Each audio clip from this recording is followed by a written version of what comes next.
Hello, humans. Hello, humans. So it's Saturday, November 15, 8:43 a.m. This is an audio specifically for Elizabeth. She sent me an email. She's recently lost her nephew that she had raised as a son. It's trying conditions these days. I've died 3 times in this body. In dying, each time the experience was essentially the same thing. I mean, it varied, but at its core, it was always the same progression. In addition to that, I have knowledge, memories of before I was born into this body. These memories have been attached to this body by a mechanism not known to me. I have, on many of these things that I'll describe, I'm simply going to describe what happened to me, my impression, my understanding, my perception of what I went through. Then I've got some thoughts, of course, on how all this shit works together, because that's just the nature of my mind, trying to put things together and sort it all out, right? That's why I went into engineering, software engineering and stuff. I like to put the pieces all together. Anyway, so Elizabeth asks, what happens when we die? Well, I can tell you from firsthand experience. I've died 3 times, and it was the same process, the same experience each and every time, with variation, but essentially it's the same thing. So I suspect, I don't know, but I suspect from having talked to other people that the experience is somewhat similar. There appears to be a big variation on how we initially experience death and how our minds deal with it when we come back. So I was in a position to where I was able to discuss such things very deeply without any time limits with individuals when I was in my youth, and many of these guys are much older than myself. And it was anonymous. It was telephone situation. And so there were very few barriers to everybody opening up and describing what they actually went through. And I've picked up a few things in terms of general understanding. So let's get to the death part. In every single time I've died, the instant of that death, the instant you separate from the body, there's absolute peace. There's absolute comfort. All worry, all concerns, simply are not there anymore instantly. It's not like they evaporate. It's not like you feel them going. They're just not there. I was instantly, when I was 9.5, I drowned. When I was 16.5, I got some bad drugs, thinking it was mescaline. Who the fuck knows what it was? And then when I was 65, I died of colon cancer. That one was the most recent, and it was the most detailed, simply because of the way in which I entered that state. And the preceding 2 or 3 weeks had prepped me for it. So I was very much aware during that whole process.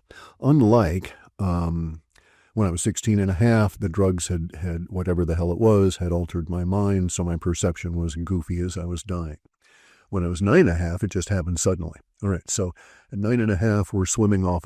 We were at Myrtle Beach, South Carolina, and I went and I was doing swimming. And this was I was a small kid, this back in the 50s, and this was the introduction of plastics into our society. So I had these brand new things that were made out of this marvelous material called plastic.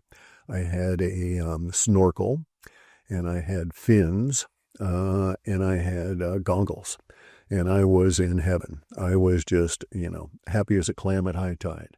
I was spending all my time in the ocean there. We had 2 weeks between transfer assignments for my father, and so I was really enjoying it. I was out there. I was in the water, I swear, probably 8 hours a day, right? So much so it was annoying to my parents to have to come and find me to go and get food and stuff. Anyway, so I had the fins on. I'm swimming along. I didn't know about rip currents. After this incident had happened to me, I got deep into oceanography in a serious way, physical oceanography, and it altered my life from that point on, getting into science, basically, as a result of dying from drowning. And what happened was I got in a rip current. Rip currents come in off of the ocean. They're very fast. The conditions that make them are diverse, but they come in a narrow focus, and then they hit the shore, and then they turn, north or south and run along the shore. I got picked up by a south-running rip current. So the current runs faster than you can swim. You cannot swim fast enough to gain maneuverability within such a current. It's as though you're in a giant hose and you're just going along with the water. And that's what happened to me. I was carried about 2.5 miles down to the Black Beach. Bear in mind, this was the days of the separation of the races back in the 50s, especially in the South. And so when I came to from this, so when I re-entered my body, so let's put it that way. When I re-entered my body, I was up on the sand.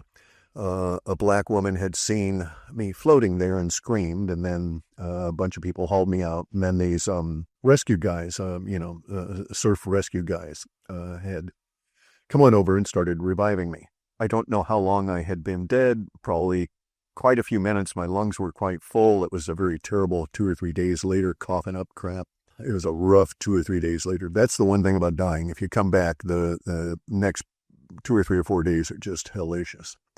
Anyway, though, so I died, all right? During that entire process, so when it initially happened, I was in the water, and I started to panic and realized I couldn't swim, that my swimming didn't make any difference. I was just moving like you wouldn't believe. Maybe I was going 5 miles an hour. I don't know. It was really fast within the water under those circumstances. And and something happened, and the snorkel gets ripped out of my mouth. And at the same time, I'm lowered by the current dropping towards the bottom. So it took me from the surface down some distance, maybe 20 feet down into the water, and then offshore. And then that was about the time I died. And then maybe it was like 4 minutes later. When you're dead, you can't tell time. So instantly, I was at peace. Instantly, I had comfort.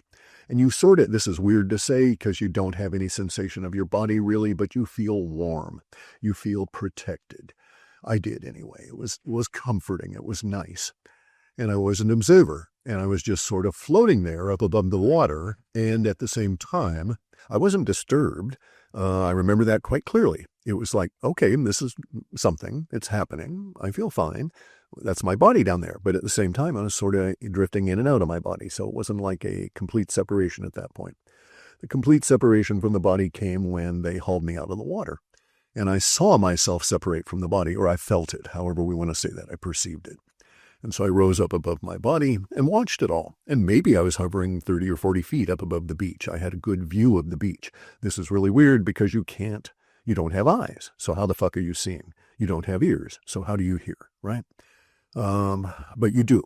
So I know I have reasons to suspect for the first 24 hours after death, you're in this quasi state where you're still within this materium at a much more ephemeral level, but you do have some level of ability to move around, sense, and take in information and even impart information.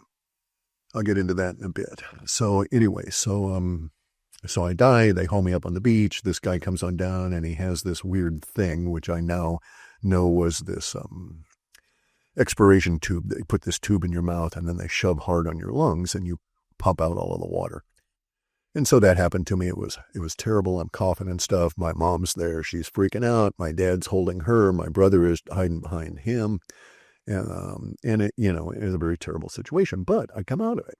And then, then I get shit from my mom and it wasn't my fault. I was just out swimming and I just got picked up by it. I didn't know there was a rip current. And in those days, there wasn't like anybody was warning. We didn't have any of these kind of things. This is while they were building the barrier islands.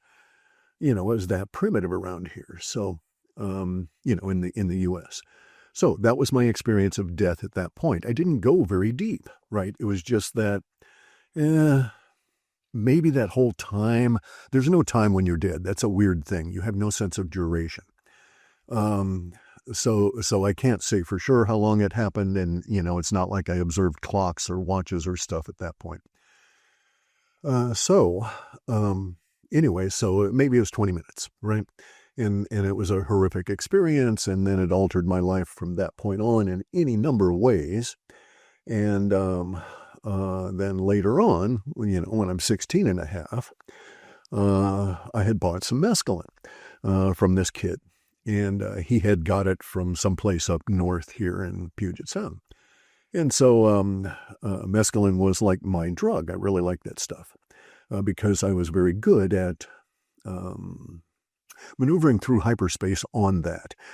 Unless you're a psychonaut, you won't really understand, but there are nuances to these various drugs, and you ride these molecules in different ways into and out of hyperspace, and each molecule has some level of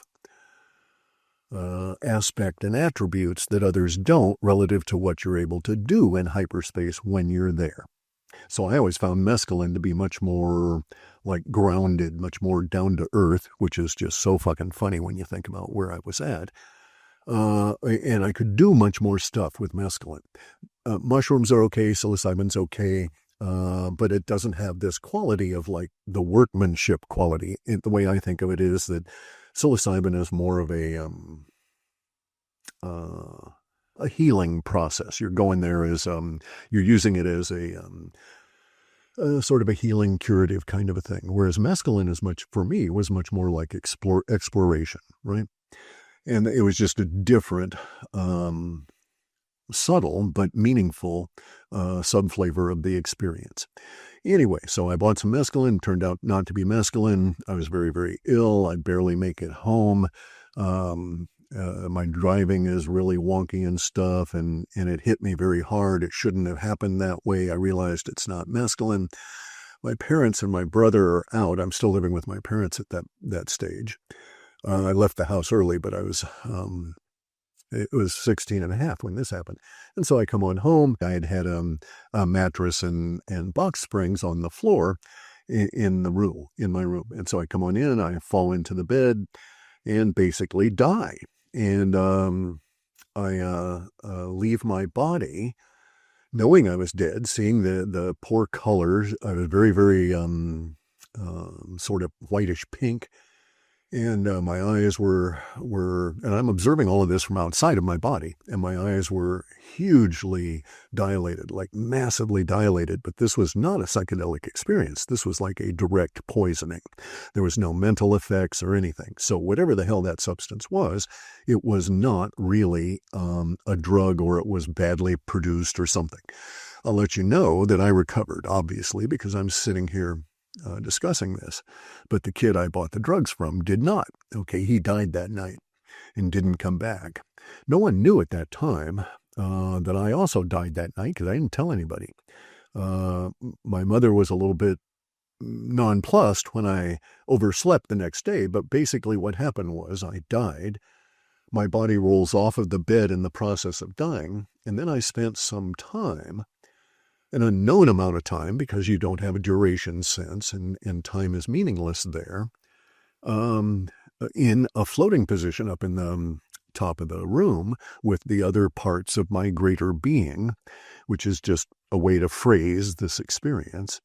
I was up there with these two big spheres, and I was still able to look, and I was just spent all this time just looking down on the room. No lights, but everything is, perfectly illuminated. And I just was floating up there watching my body, and it was dead. Wasn't breathing or any of that. And I knew that I was out of it. And the one thought I had was, oh, geez, my mom's going to be so pissed at me.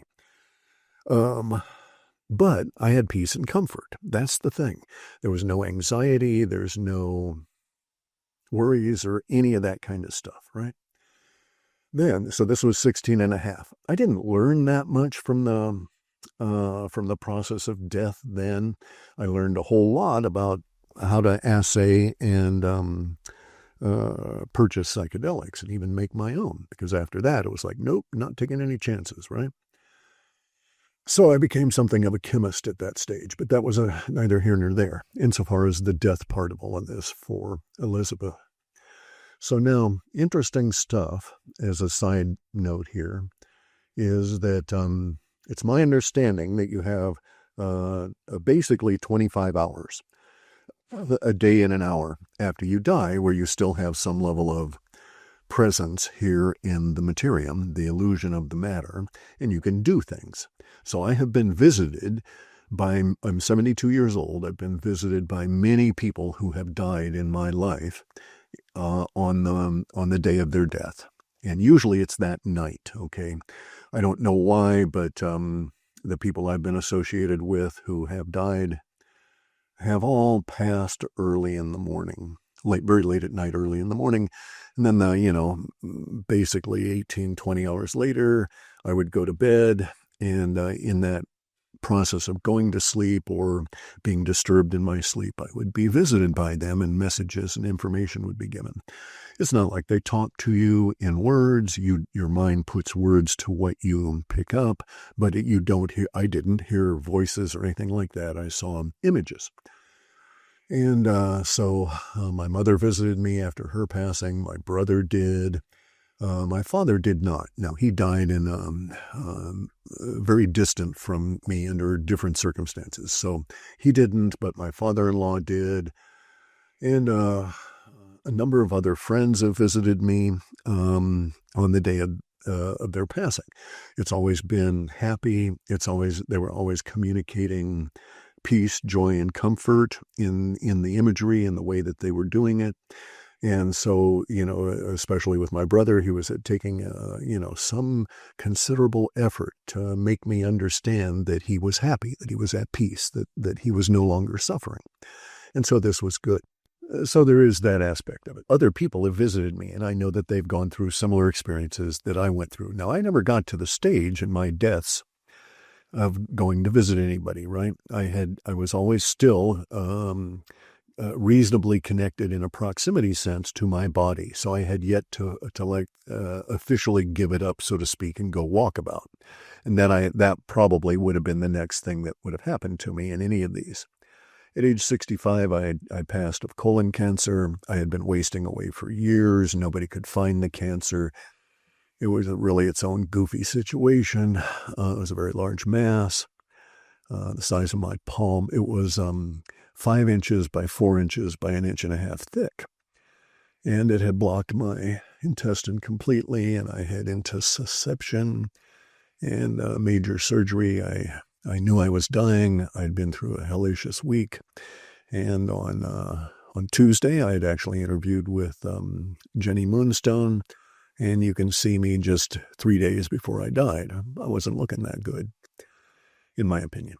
Anyway, so that morning I woke up. I knew things were really bad. Bear in mind, guys, I had all the symptoms of colon cancer, and they couldn't find anything. It was what's called smooth wall. So even if you have a colonoscopy, they can't see it because it's not actually in the intestinal mass until the very end. It's on the other side of it. So it just is a slight bulge in the intestinal wall, so they don't see it. Anyway, so because it's kind of like pressing in from the outside. Bear in mind, your intestines are very thin, so at the very end, there's lots of blood and stuff. Anyway, so that's my situation. I get up in the morning. It's like 7 or so. I end up going and taking a OxyContin. First time I'd ever taken anything that heavy as a drug. And that was just to get me to the hospital. That's all I wanted to do, was just survive long enough to get to the hospital and have them put me out of my misery. And there was a video I watched to occupy some time. I had to wait for the drug to take effect because I was really shaky. I was 128 pounds, okay, so I'd lost massive amounts of weight. Should have been a clue, duh. Anyway, and so I take the OxyContin, and a little while later, I tell my wife, who's also, she was greatly suffering, right? Dementia and all these other issues. And I didn't want her having to deal with what I was going through. So I didn't want her driving me into the hospital or any of that kind of stuff. Would have been too dangerous. So I arranged for the aid car to come and get me, the ambulance. And then I told my wife what was going on, told Kathy what was going on, and headed to the hospital. And, I was quite convinced I was dying. And no question about it. I was 128 pounds. My body was falling to pieces. Biochemically, it's all whacked out by the cancer and all this kind of stuff. So I get in the ambulance. We drive like hell to the hospital. And I get there. They do an examination real quick. This particular surgeon comes in and says, oh, yeah, I've seen a lot of these intussusceptions. I know exactly what's going on. We're going to get you into surgery. And then I said, okay. And they start, I'm on one of those beds on wheels. And so they start wheeling me down the corridor. And this was like 10 minutes after 11 in the morning on Friday the 13th, 2018. And so they wheel me down the corridor, and I passed as they were moving the body out of the elevator into the hallway to go into the operating room on another floor. Then the intake. So I died, and I thought, boy, now that was comfort and that was peace. I was so relieved. I mean, there's no words. It's difficult to describe what's going on because you're aware of this stuff, but it's not like you're thinking like you are in your body. But I was greatly at peace, believe me. I didn't like what I was watching. In fact, I was appalled at the conditions under which they were going to operate on my now dead body. And so I was there. This one was a very interesting experience because I was quite aware of my greater self. There were these 3 spheres up near the ceiling. I can say proportionately they were giant, the size of planets, but it doesn't make any difference because they're just all within the room, and we're not talking about 3-dimensional space anyway. So things are a little wonky in that regard. So you have, I had impressions and words and stuff that came about as a result of the experience of dying. And I apply those. But they have to be qualified, right? So there were these large spheres that seemed to fill all of space. And of course, the ceiling of the operating room wasn't really there. And these spheres filled it up. One was my knower, the other was my thinker, and then the other one was the doer. Now, I'm a doer in the body.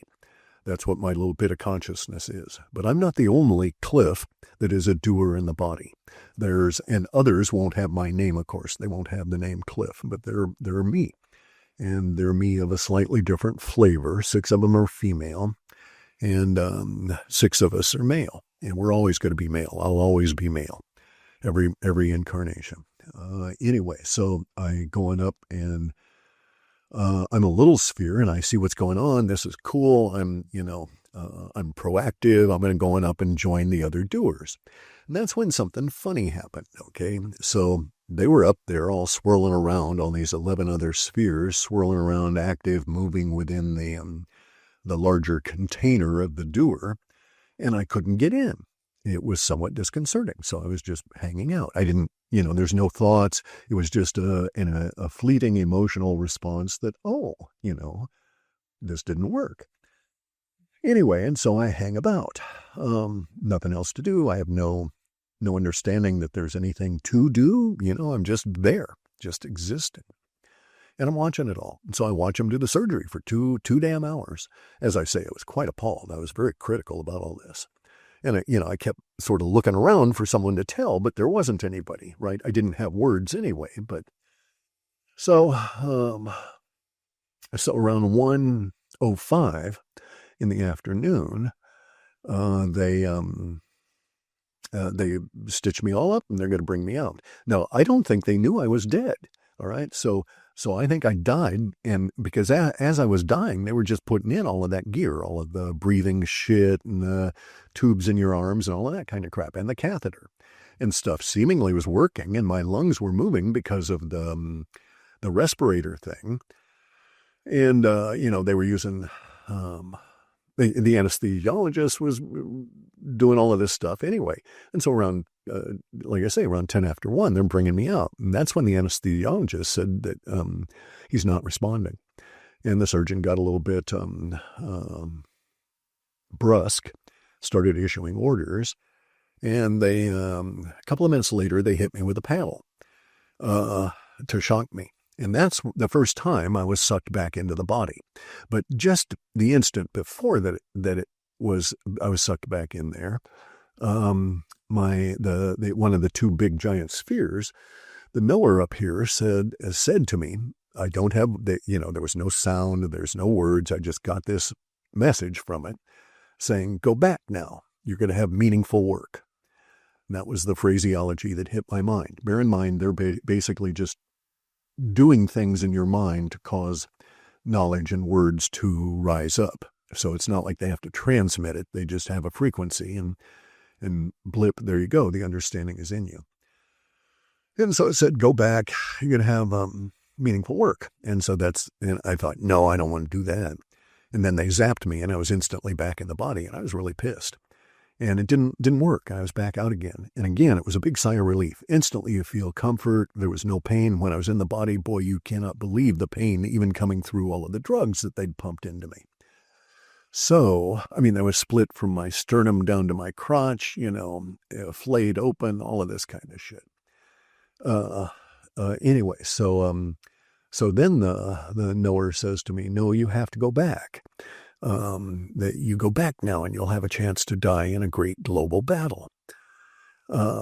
And at that point, that was actually somewhat attractive. All my years of martial arts, it's like, that could be cool. And so they zapped me with the paddles again. I'm back in the body. And then there's that instant repulsiveness of being flesh again and all destroyed flesh. And then I died again. And then I go out, right?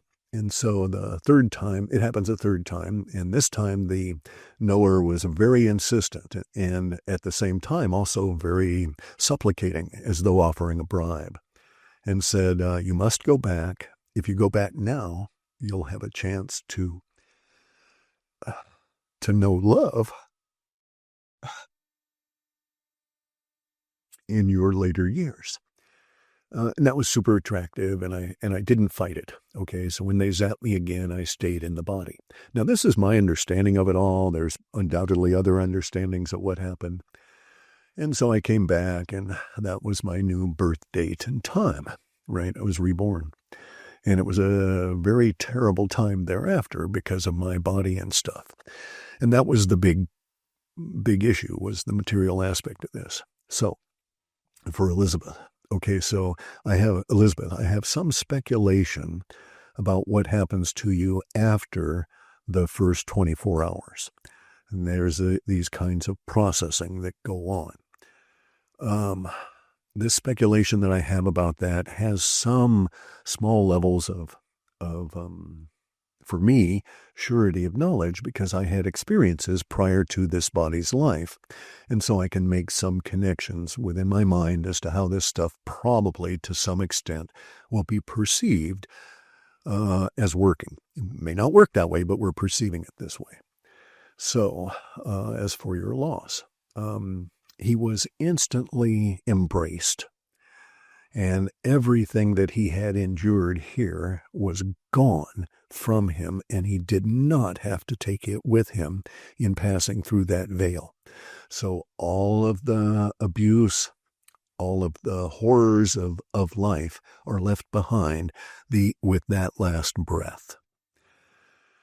I can't tell you how much, and I cannot in any way describe, to make it meaningful to you, this idea of the deep comfort that you feel instantly on dying. Now, that happened to me 3 times, right? And I've talked to other people that have died and come back. One guy that got the shit blown out of him, lost a big chunk of his thigh and all of this kind of stuff in Vietnam.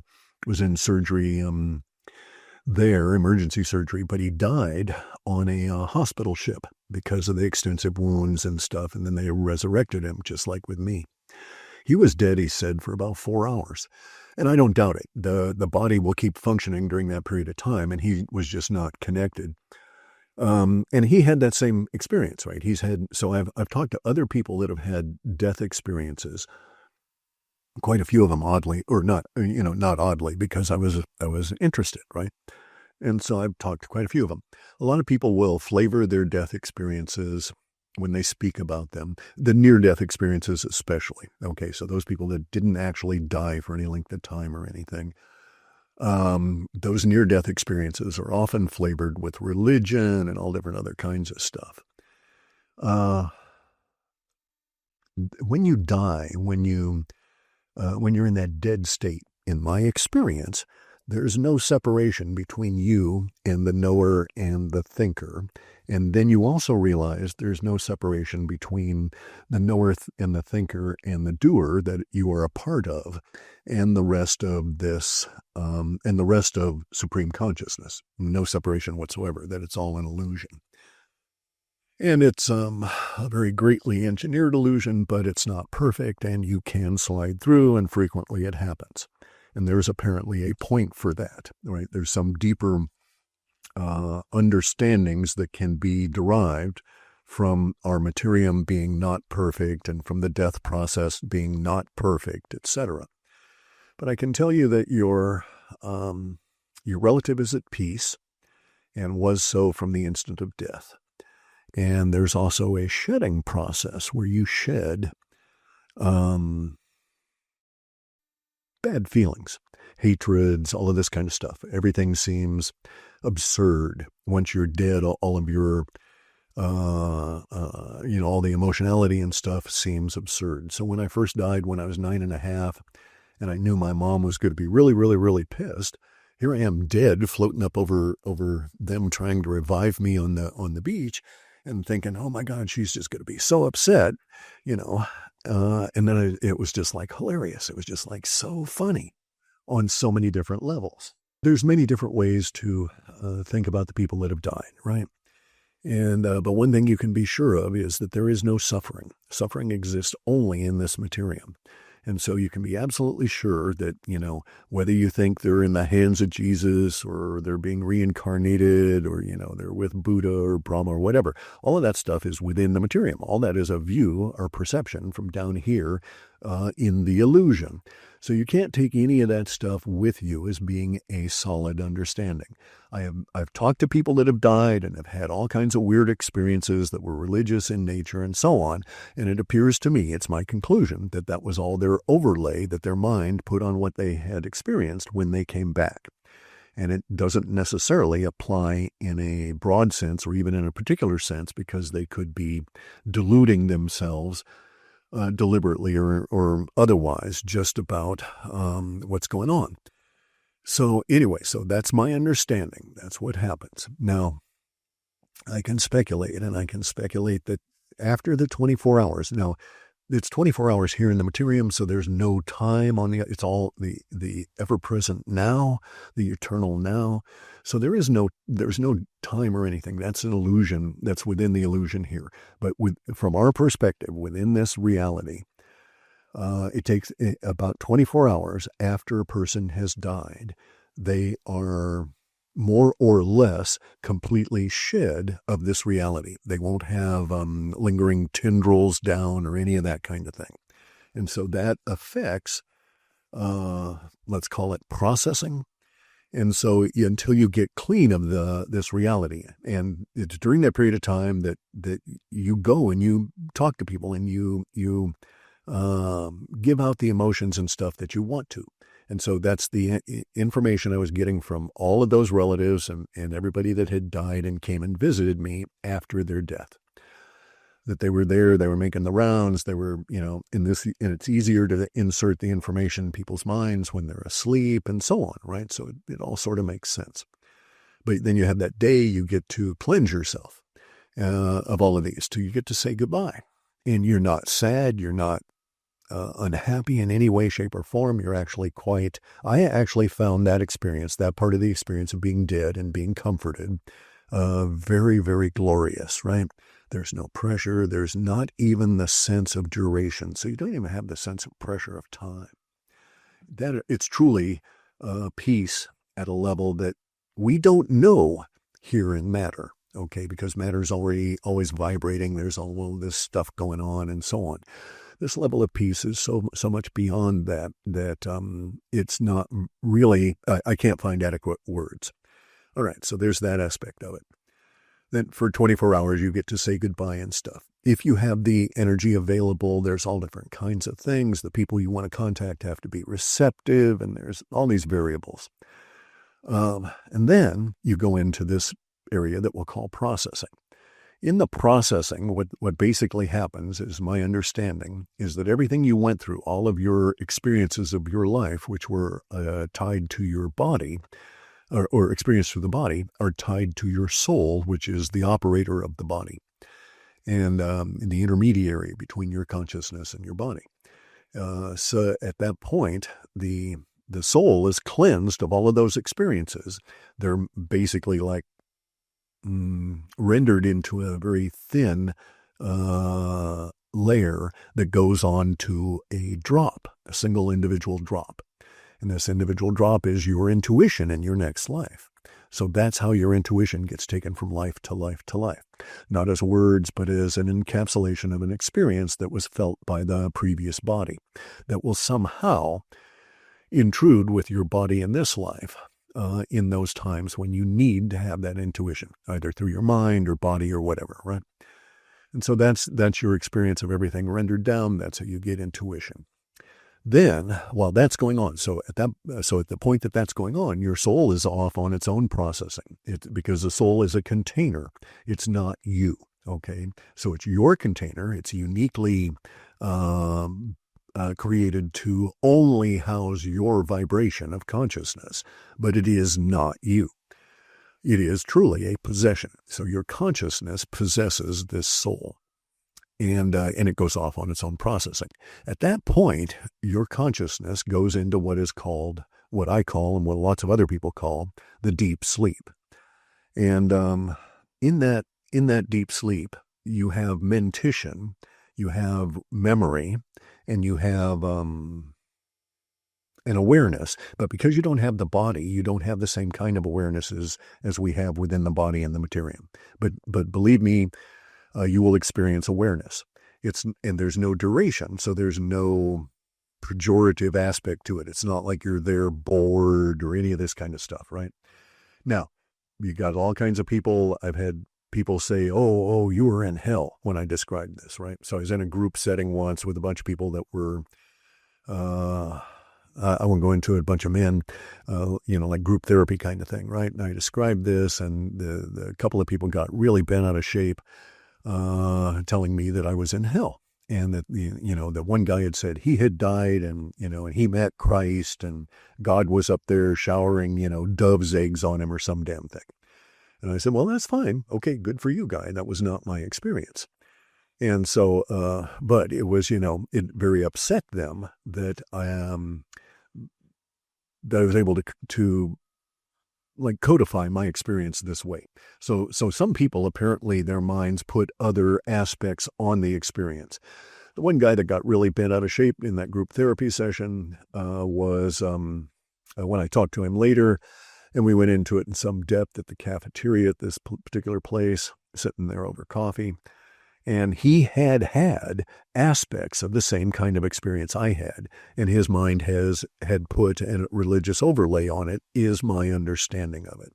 I didn't have any religious overlay on any of it, but I knew just looking, I didn't have eyes, but just looking at my thinker and knower and doer up above me in the ceiling there, I could see, I had no eyes, no vision, remember, I'm dead, but I could see that they were simply extrusions. They were not separate from, they were simply an extrusion of the Supreme Consciousness. And so this is why I, get behind the understanding of the monad and all of that, because I've experienced it at that level. Okay, so now I'll finish up with this, and this was done explicitly for Elizabeth and anybody else that cares to have an understanding of this. She asked, okay, and so it was one of those days. I felt like accommodating the request. Now, before I was born into this body's life, I was taken out of my deep sleep. There is a memory of a transition, as though I was going through a corridor or something, a movement. And then I'm presented with a very large space that's defined, but not clearly. So you don't see walls, but you're in an area where everything that's in that space is like all related and that it's somewhat contained. And in this space, which is, from our perspective, would seem vastly huge. So if you want to think about it in like Earth terms, it would be like you're in a place, and then they wake you up, you leave a door, you go into a corridor that's somewhat dark. There's no light, this all dark. And you go through this corridor briefly in this impression of movement. And then you're at this opening that gets you into what could be described as a very giant cave, like massively giant cave, where you couldn't see the ceiling and you can't see any of the walls. And it's just filled with these like individuations of consciousness in pairs. And they're all separated. So all the pairs are separated, and there are millions of them. You don't get that impression. You just get the impression of many, many, many, many. And you are, there's a sort of a guide. There's sort of a guiding influence. There's not another being there. There's no other there is an impression of another consciousness that's sort of participating with you in this process. Okay. And so the first time, all right, so this happened. I'm taken into this space. I'm moved around through all of these, and I sort of like come close to, so there's a sense of proximity, come close to these pairs of sparks that are jumping around, happy together, blah, blah, blah. And these are the consciousnesses of people that could be your parents. And so in this experience, you choose your life. And by choosing your parents. And so I went, and when you come up to these sparks, you have the ability to, or it's thrust on you or whatever, but I mean, I don't remember actively seeking the knowledge, but you get the knowledge of what that life is going to entail. Some considerable detail, I guess. It's my understanding that nearly everybody forgets all of this stuff in the process of being born, in the process of the transit of the Shoshana, which is this tube that connects you from supreme consciousness down into this material reality.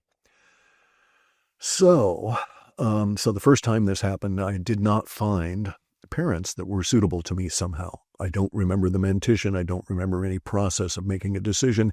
I remember that basically that the process was not decided, and I was returned to wherever I was before.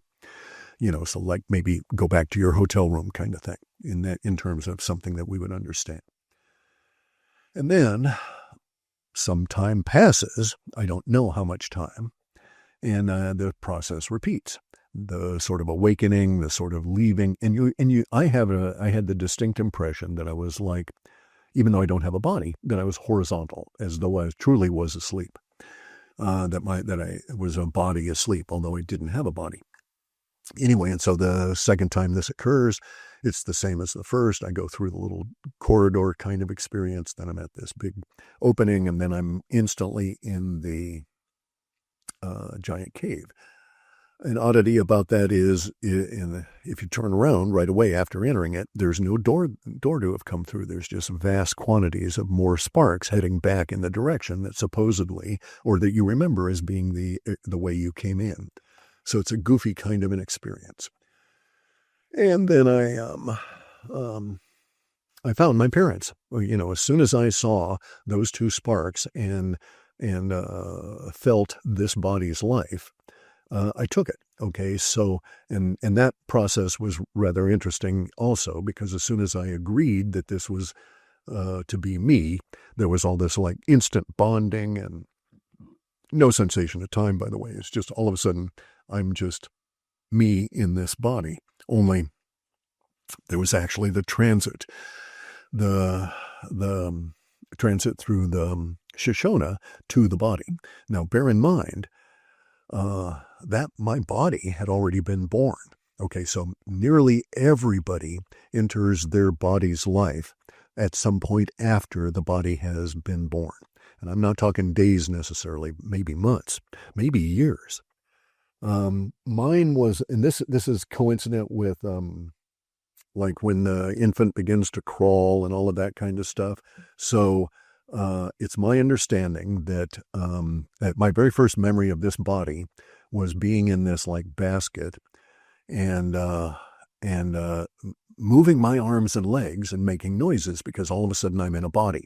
The body had been born maybe 3 months earlier. And so I moved the body, and the basket fell off of the couch on which it was sitting. And then I started crawling around. And, like my mom and my dad are all freaked out, all of this kind of stuff. And I remember that. I remember the agitation, right? I don't have any understanding of actually what was going on. I was told about it later in life. But so that's part of the process. We're going to get dogs barking here in a second. The guys are back with the dump trucks. Anyway, so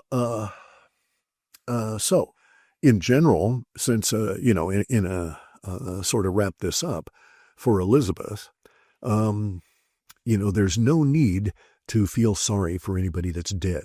Okay, so ever since the first 2 occurrences, and then for sure this last occurrence, my emotionality is all about and focused on people that are here in the materium.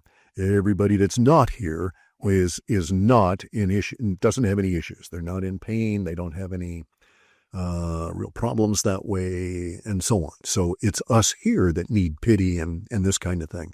Death is the release of all of that in a very positive way in my personal experience. So now I have absolutely no fear of my next death. I know this next one will take, and I won't be coming back. I'm not anxious to discover it. I'm enjoying being in this reality, in this materium now with my body, with this new understanding, and seeing what I can accomplish, right? Plus I have Heidi, so there's this chance to know love in my later years. And so that's all working out, right? So this is, so we live in a highly structured materium. It's not, as the gritologist would tell you, nothing is random, nothing is by chance. Neither of those two things exist. And they're just basically our illusionary perceptions. In that reality, everything that this is for Elizabeth, everything that your nephew went through was supposed to have happened. And whatever the circumstances, he chose that. Now, so this is the last thing I wanted to say. So I chose this body's life, and I died 3 times in it. I've got thousands of stitches. I've spent many, like 40 plus years in pain from the colon cancer undiagnosed. So I chose this life. That will tell you a whole lot. Okay, so I'm of the impression that I chose this body's life. I chose to be Clif High, to experience these things, to get it out of my karma stream. And that this is exactly that. My being here in this body at this time is an aspect of fulfillment of karma. And so, Elizabeth, these engines grind and we are the gears. And in that sense, we can be very confident in the Supreme Consciousness that had created all of the entire structure of all of this. It provides the comfort. It provides the peace. So nothing in my death experience was negative at all. And I'm of the opinion that your nephew has had something similar to that it was not a negative, and in fact was very positive because it freed him. He's finished that karma. And his next life, he can choose a different life. He won't have to feel compelled to do that. The way that he chose that life, and I chose this one.